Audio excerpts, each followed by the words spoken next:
ओम।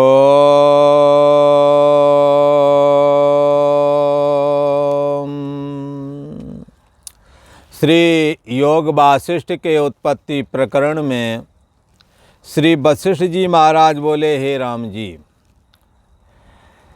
ये जगत जाल कहाँ से आए हैं, ये जगत कैसे बना है, इस बात को समझने के लिए हम अपने पिता परमेश्वरी ब्रह्मा जी के पास जब गए और उन्होंने मैंने पूछा, हे पिता, ये जगत जाल कहाँ से आए हैं। परमेश्वरी ब्रह्मा जी ने कहा, हे पुत्र वशिष्ठ, ये जगत जाल सब मन से उत्पन्न हुए हैं। इस विषय में एक बार जब ब्रह्म कल्प का अंत हुआ और हमारा दिन का अंत हुआ तो मैं सुखपूर्वक विश्रांति लाभ प्राप्त किया और हमारे सोने पर पृथ्वी का अंत हो जाता है। सारे जगत में जल ही जल छाया हुआ था और उस समय में अनंत आकाश में मैं आकाश रूप अंतवाहक रूप से सुषुप्त हो गया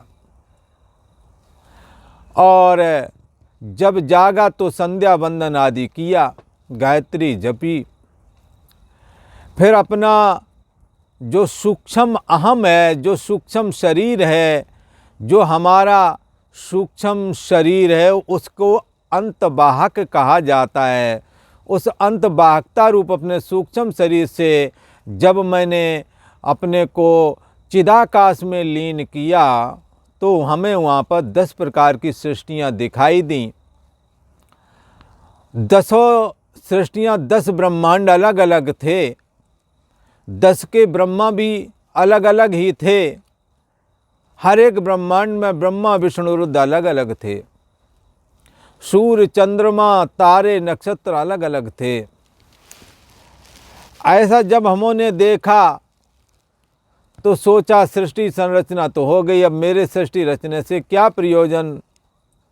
तभी हमने एक ब्रह्मांड के सूर्य को बुलाया और पूछा। उन्होंने कहा, हे भगवान, ये जो 10 ब्रह्मांड देखते हैं और जो 10 सृष्टियाँ देखते हैं और आप पूछ रहे इसका कारण क्या है, तो यदि ऐसा पूछते हैं तो सुनो, हे भगवान, इन 10 ब्रह्मांडों के आप ही कारण हैं।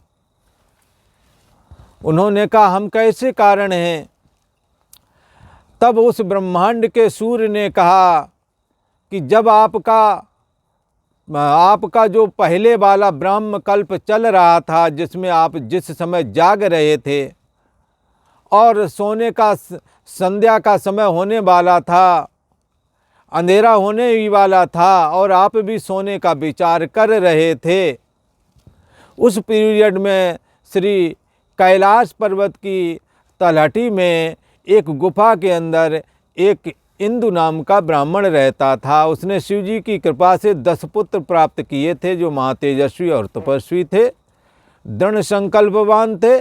उन्होंने संकल्प किया कि मैं ब्रह्मा हूँ और गायत्री या सावित्री आदि मेरे सम्मुख है, मैं सृष्टि करता हूँ, मैं ही दिक्पालों को 10 लोकपालों को नियुक्त करता हूँ। तीव्र संवेग का उन्होंने मैं ब्रह्मा हूँ ऐसा अपने अंदर दृढ़ संवेग जो था उसको समाधिस्थ, उसी में समाधिस्थ हो गए। उनके शरीर तो जंगली जानवर खा गए, पर उनकी पृष्ठका में मैं ब्रह्मा हूँ ऐसा अंग्रह उपासना के फलस्वरूप वो ब्रह्मा रूप ही हो चुके थे। और जब उनकी पृष्ठका ध्यान से जागी तो उन्होंने 10 ब्रह्मांड अलग अलग देखे और 10 ब्रह्मांडों के अधिपति बन गए।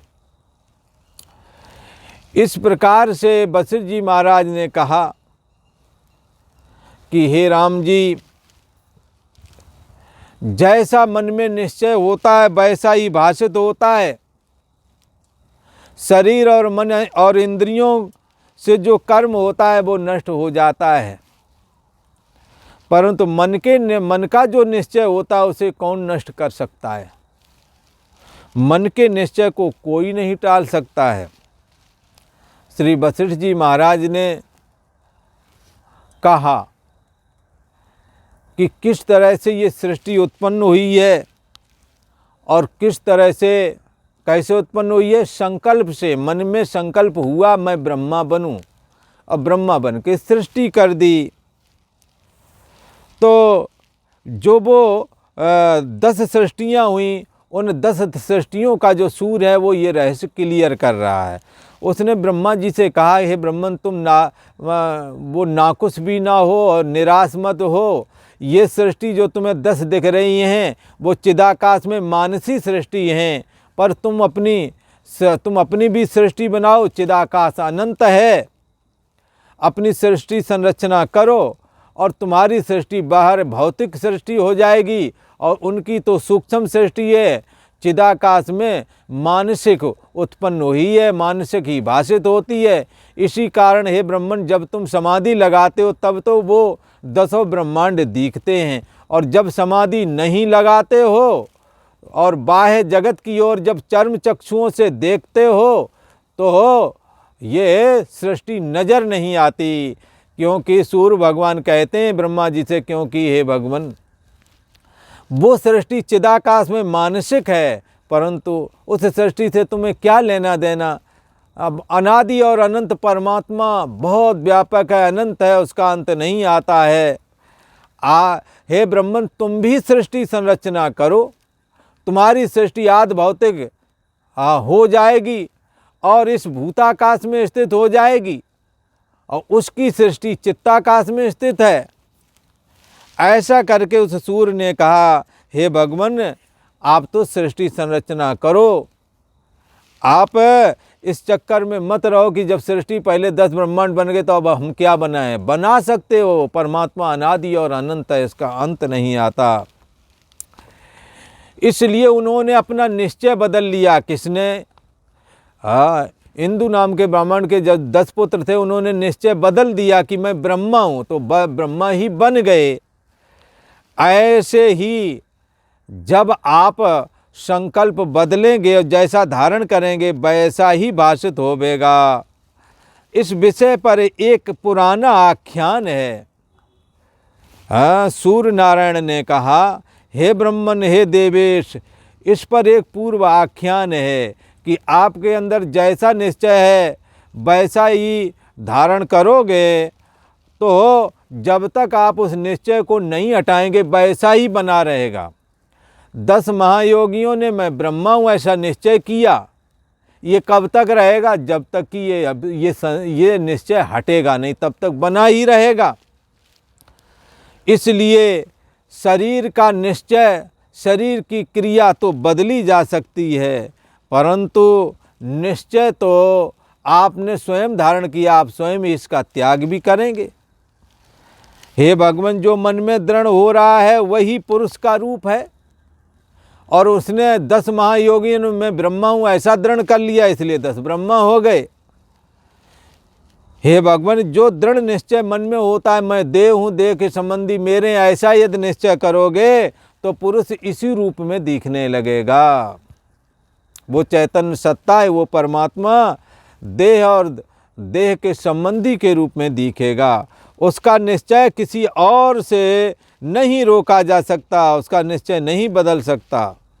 जैसे जल सींचने से पर्वत चलायमान नहीं होता, तैसे ही चित्त का निश्चय और से चलायमान नहीं होता। चित्त में आपने जैसा धारण किया है वैसा ही दिखेगा। इस पर इसीलिए सूर्य नारायण कहते हैं, तुम निश्चय करो कि न देह मैं हूँ न देह के संबंधी मेरे हैं।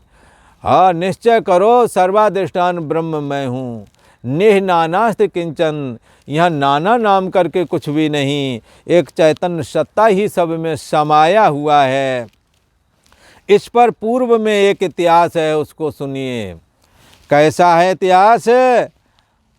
एक इंद्रदुम्न नाम एक राजा था और उसकी कमल नयनी अहिल्या नाम की रानी थी। उसके नगर में इंद्र नामक एक ब्राह्मण का पुत्र बहुत सुंदर और बलवान रहता था। राजा का नाम क्या था? इंद्रदुम्न।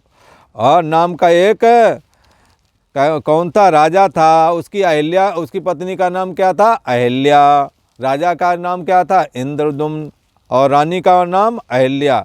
उसके नगर में एक इंद्र नामक ब्राह्मण का पुत्र बहुत सुंदर और बलवान रहता था। ब्राह्मण का बालक एक रहता था, एक राजा था, उसकी पत्नी का नाम अहिल्या था। उसी राजा के राज्य में एक ब्राह्मण का बालक भी रहता था, उसका नाम था इंद्र। वो कैसा था? बहुत सुंदर और बलवान था। ठीक है। एक समय उस रानी ने पूर्व की अहिल्या गौतम की स्त्री और इंद्र की कथा सुनी। जो दासियां होती ना आग लगाने वाली, उन्होंने कथा सुनाई, हे रानी कि पूर्व में एक गौतम नाम के ऋषि थे, उनकी पत्नी अहिल्या बड़ी सुंदर थी, और उस अहिल्या के प्राप्त करने के निमित्त उसने इंद्र ने बड़ा षड्यंत्र किया था। मुर्गा बना के चंद्रमा को ले गए भला, और नहाने के लिए जब गए गौतम जी, तभी इन्होंने अहिल्या के साथ छल का व्यवहार करके उनसे शारीरिक संबंध बनाए। ठीक है ना। ये वाली कहानी बस दासी ने उन्हें सुनाई। किसे सुनाई? राजा की पत्नी को, जो राजा की रानी थी उसे सुनाई। कहे एक समय उसकी रानी ने उस रानी को पूर्व की अहिल्या और गौतम की स्त्री, अहिल्या गौतम की स्त्री और इंद्र की कथा सुनी। तब एक सहेली ने कहा, हे रानी, जैसे पूर्व अहिल्या थी वैसे तुम भी लग रही हो। जैसे पूर्व वाली अहिल्या बहुत सुंदर थी, तुम भी बहुत सुंदर लग रही हो। भला आज दिमाग भड़का है ना वका, ऐसे तो दिमाग चलाते हैं ना। तो कहते हैं जैसे पूर्व की अहिल्या थी वैसे ही तुम हो, और जैसा वह इंद्र सुंदर था वैसे ही तुम्हारे नगर में हम। भला ये राजा तो सुंदर नहीं है, पर तुम्हारी राजधानी में एक इंद्र नाम का ब्राह्मण रहता है, वो उतना ही सुंदर है जितना कि इंद्र सुंदर था। लगा दी ना आग। हाँ, अच्छी भली। कहते हैं कि ये रानी पूर्व अहिल्या जैसी थी वैसे तुम भी हो, और जैसा वह इंद्र सुंदर था तैसे ही तुम्हारे नगर में एक इंद्र नाम का ब्राह्मण है, वो उतना सुंदर है। तुम्हारा पति राजा उतना सुंदर नहीं, परंतु तुम्हारे नगर में रहने वाला एक ब्राह्मण इंद्र के समान सुंदर है। हे भगवान, हाँ, कौन कह रहा है? ये दूसरे ब्रह्मांड से जो सूर आया वो कहता है ब्रह्मा जी से, हे भगवान, हमारे ब्रह्मांड में ऐसी घटना हुई थी। वही मैं तुम्हें सुनाता हूँ। जब इस प्रकार रानी ने सुना, हे भगवान, ब्रह्मा जी को सूर कहते हैं, हे भगवान, हे परमेष्ठी ब्रह्मन, जब इस प्रकार रानी ने सुना, तब उस रानी में तब रानी का उसके नगर में रहने वाला जो इंद्र नाम का ब्राह्मण था, परम सुंदर और बलवान था, उसके प्रति अनुराग हो गया, प्रेम जाग गया। परंतु वह रानी को ना मिल पावे। भला अब कैसे मिले? राजा कहाँ, राजा का रनवास और कहाँ ये। परंतु वह रानी इसको ना मिल पावे। रानी का शरीर भी, रानी भी हाँ उसी को आकर्षित हो गई। रानी का शरीर इसी कारण दिन पर दिन सूखने लगा। निदान राजा ने सुना कि उसको गर्मी का कुछ रोग बन गया है। इस कारण उसकी निवृत्ति के लिए केले के पत्र, शीतल औषधि उसको दिलवाए, परंतु उसको वांछित पदार्थ कोई दृष्ट न आवे। पर उसे कोई पदार्थ अच्छा न लगता था। खाना पीना शयन आदि जो कुछ इंद्रियों के वांछित पदार्थ हैं, वह रानी उसको सुखपूर्वक नहीं भोगती थी, ना ही उसे सुखी करने वाले वो पदार्थ लगते थे। वह दिन दिन पीली होती जावे, और इंद्र के वियोग से जैसे जल बिना मछली मरुस्थल में तड़फे, वैसे ही वह तड़फती रहे। भला अभी देखा नहीं, सुना ही है, और प्यार मोहब्बत जग गई। राजा से मतलब नहीं। भला अहिल्या अपने नगर में जो विद्यमान ब्राह्मण बालक है उससे प्रेम करने लगी। राजा ने सोचा कोई रोग हो गया, दवा दारू करावे, केले के वन में ले जावे, ठंडी दवाई करे, उस पर असर ही ना होवे।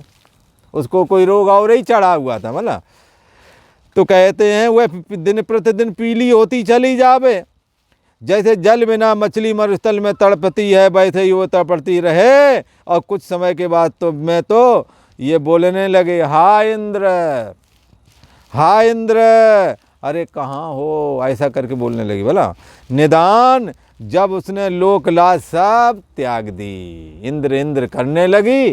दासी के कहने बहुत सुंदर है, और राजा को सुंदर, राजा को बहुत पत्नियां होती हैं, उन्हें इतने कहाँ फुर्सत है कि तुम्हारे थे हाँ हमेशा बैठे रहे हैं, नैन लड़ाते रहे। इतना राजाओं को समय कहाँ, राजाओं को अपने काम करने हैं।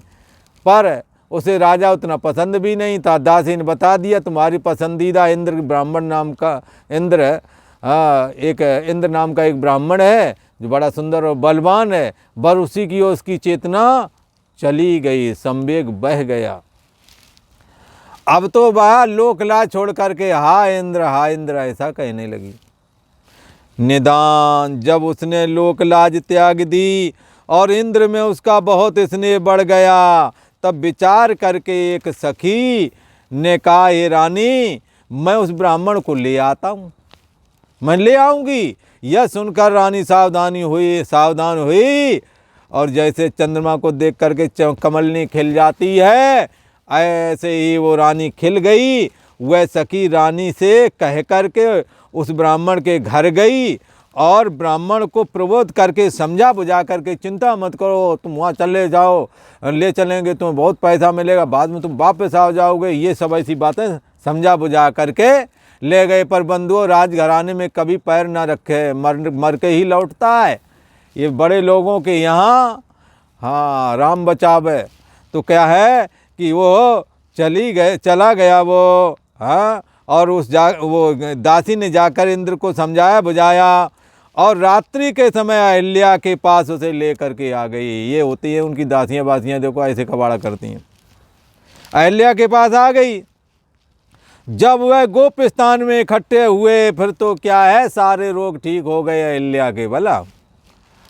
और जब एकांत स्थान में आलिंगन चुम्बन आदि व्यवहार किया, तो फिर तो परस्पर लीला करने लगे, और दोनों का चित्त परस्पर स्नेह से बंध गया और बहुत प्रसन्न हुए। जैसे चकवी चकवे और रति और कामदेव का स्नेह होता है, तैसे ही उनका स्नेह हुआ, और एक दूसरे के बिना एक क्षण भी ना रह सके, ऐसा प्रेम बढ़ गया। और आज इस कथानक को, आख्यान को यहीं पर रोकते हैं। आगे का आपको आगे वाले एपिसोड में सुनने को मिलेगा। आज इतना ही।